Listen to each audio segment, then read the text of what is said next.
We begin with the Education Ministry, who will tighten controls on sexuality education programs run by external agencies.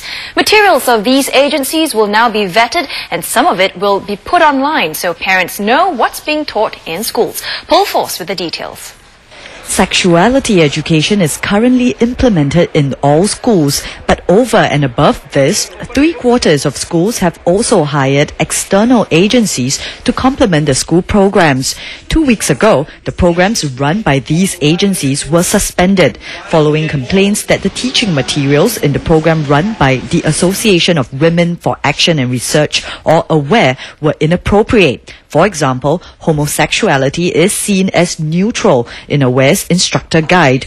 Following complaints from parents, the Education Ministry conducted an investigation into AWARE's program. Our conclusion was, in general, the guidelines were adhered to. There were not serious deviations from that.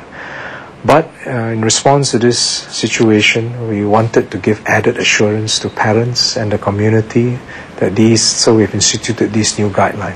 Previously, schools had the autonomy to engage external agencies.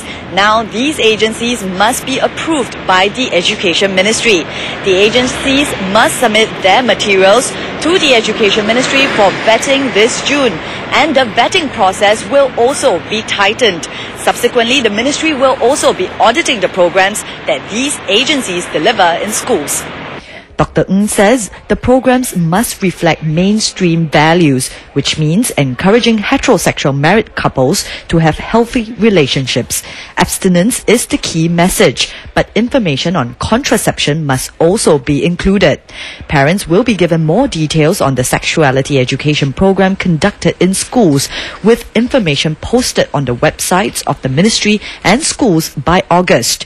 Dr. Ng stressed that the program in schools must remain secular, and schools cannot become proxy battlegrounds for groups with contending ideologies.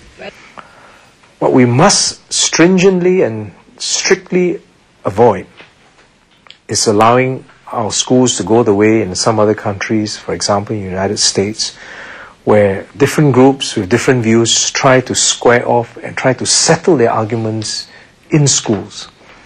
If we allow this to happen, our schools and education system will be casualties and be worse off. Parents can choose to opt their children out of the programs being offered based on their own beliefs. So far, less than 1% of parents have done so. For more on this, I'm joined now by Paul. So, Paul, I guess the question now is, will AWARE be allowed to continue running its sexuality education program in schools? Well, Tally, the answer is no. The ministry says for the programs to be delivered effectively, parents and the ministry must be able to trust that external agencies teach according to values which the mainstream society believes in. The ministry says it will not use AWARE until they have gained the public's trust for its sexuality programs. My colleague Tan Yu Guan has more on what AWARE and the public have to say. AWARE says it's regrettable that the Education Ministry has decided to drop it as a sexuality education provider. While it understands the Ministry's decision, AWARE says it believes its program is a much-needed resource for youth. I think it's grossly unfair that the program has been so misrepresented to the public by a few people who have picked up certain phrases, isolated phrases from the program, and then bandied it around, so that many parents out there may now be thinking, may have a skewed understanding of what the program is about. But AWARE isn't the only vendor affected by the saga. Other vendors whose programs have been suspended for the time being hope this saga will blow over soon. For us, these are our core programs and services. So we are very concerned that these continue to be ongoing. As it is, our current programs have already been affected. On the streets, many welcome MOE's move to tighten its oversight of sexuality programs. But there were mixed views on whether AWARE's program has lost the public's trust in its neutral stance towards homosexuality.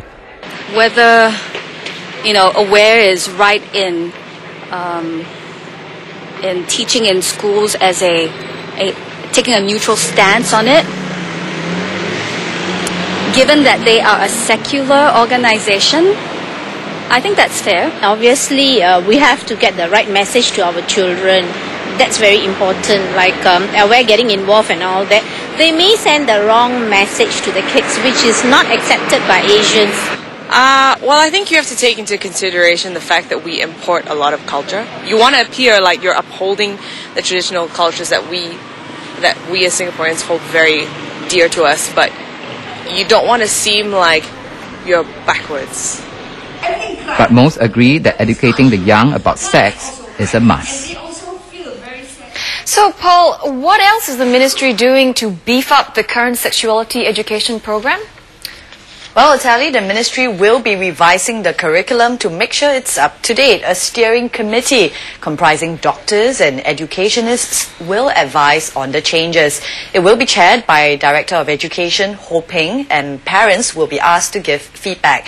The focus for sexuality education delivery is still on teachers, so more will be trained.